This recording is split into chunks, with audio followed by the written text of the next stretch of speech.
Hello and welcome to our special coverage here from Davos 2026. I'm Shireen Bhan. As I've been pointing out, this year we have the largest representation of Indian states here in Davos pitching the India story. But perhaps the first Indian state and the first Indian chief minister who made a pitch here to investors in Davos way back in the day was Chandrababu Naidu and the state of Andhra Pradesh. And of course, they are Davos regulars. Joining me now for a conversation here in Davos on what the future for the state holds, the deals that have already been done, but more importantly, the conversations that are open and are hot.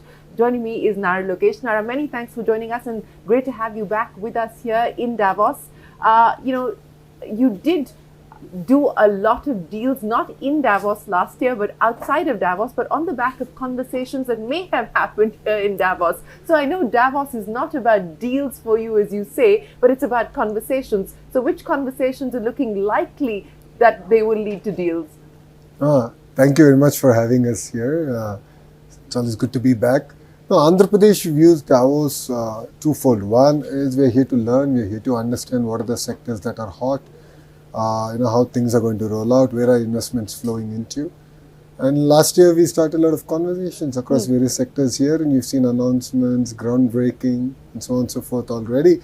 So a lot of conversations have started. You'll hear good news in the next 90 days. In the next 90 days, that's a specific time frame. Absolutely. In Andhra Pradesh, we are all about speed of doing business. So for us, 90 days is good time. What should we expect in the next 90 days across which sectors? Across. Because you have many economies that you're focusing on, from the maritime economy to, of course, the digital economy. We have close to 22 clusters. So ranging from aqua, cement, renewable energy, all the way up to quantum. So we're looking at investments across all these sectors, across 22 clusters. So that's something that makes it exciting. And Andhra Pradesh is very cluster dependent. So we're very clear that all the companies of a certain sector should be in one cluster so that they can stand the test of time and make economies of scale meaningful. So that's been our focus. So you'll hear good news soon. Okay, good news and a sizable investment amount as well, just as we saw with Google. See, Andhra Pradesh just came out of the partnership summit. We worked with CI, there have been great announcements. We're now busy grounding all these announcements.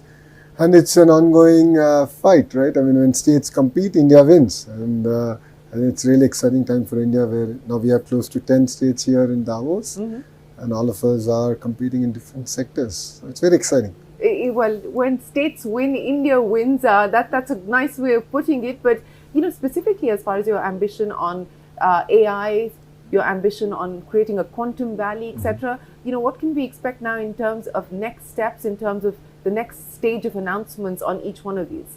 No, I think, one is the high-tech industry, right? Yes, quantum, India's first 153 qubit quantum computer is going to land in Andhra Pradesh. And I believe this month. This month, yes. And a lot of work around it is already gone in. We're working on the use cases for it, right? And that's been a lot of work already going in. Apart from that, we're also looking at sectors like even glass. How can we build a glass city, a space city, a drone city? So if you've seen, Skyroot has made a big announcement in terms of building a center now in Andhra Pradesh. So that's where, these 22 sectors are very, very important for us, very focused in terms of delivering. And a lot can happen over a cup of hot chocolate. So that's what we happen. How many cups of hot chocolate have you had?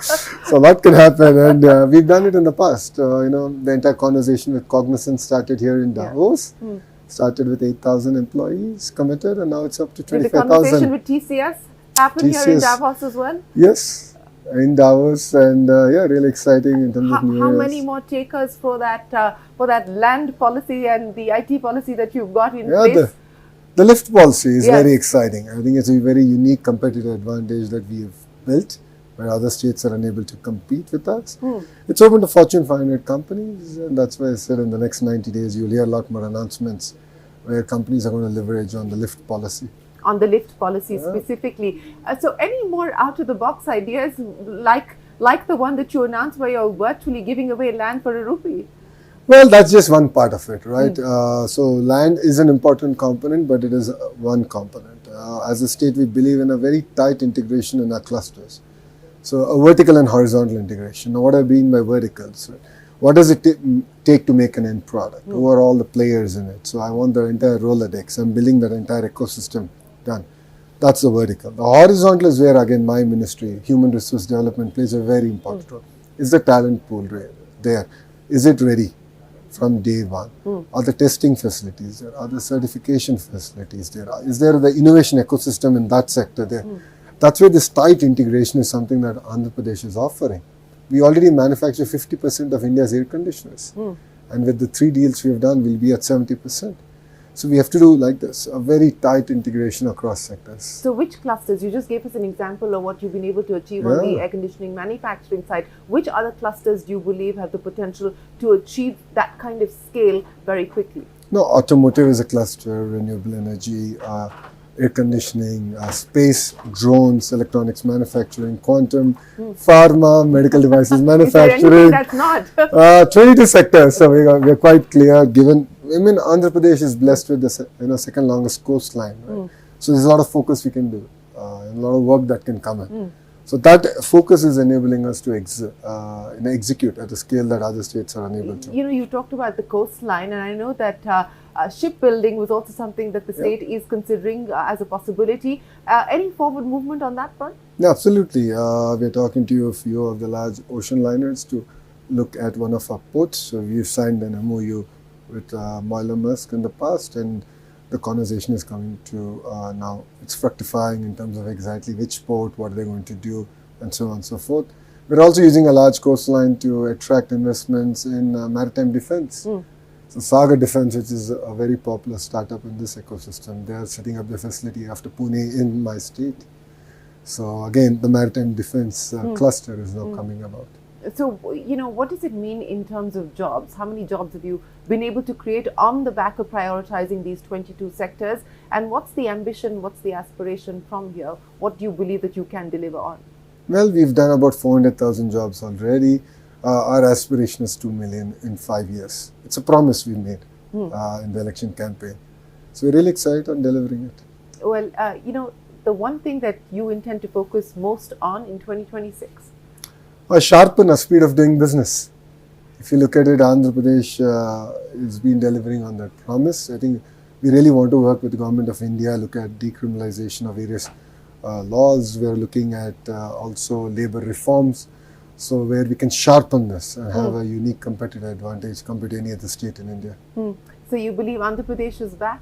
Absolutely. I mean, we've attracted 25.3% of investments that have come into India. And that's what makes Andhra Pradesh now very unique. We're back, we're ready to do business. You're back and ready to do business. I'll close by asking you, what is the message that you're sending out to global investors and domestic investors here? No, Andhra Pradesh is ready to do business. We are just one WhatsApp message away. And it's exciting times, and India is the place to be.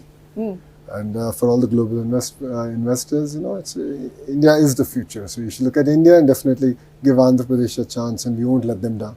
And WhatsApp Nara Lokesh to ensure that you get all the approvals that you need done and out of the way. Absolutely, we'll have a WhatsApp group for them ready and ensure that we deliver on the promise. Okay, well, I don't know how many people will be allowed on that WhatsApp group or not, but Nara Lokesh, always a pleasure. Many thanks for joining us here on CNBC TV 18. Appreciate your time, and we wish you the very best of luck with your plans going forward for the state. Thank you, Shireen. Thank you very much. Andhra Pradesh is back. That is the unequivocal message here from Nara Lokesh as he doubles down on the company's plans to focus on 22 sectors and draw in both foreign and domestic investors into the state with the promise of creating 2 million jobs. That is what Nara Lokesh is betting on. But the conversations will continue here on CNBC TV 18. Don't go anywhere. We're back in a moment with a lot more headliners from the World Economic Forum.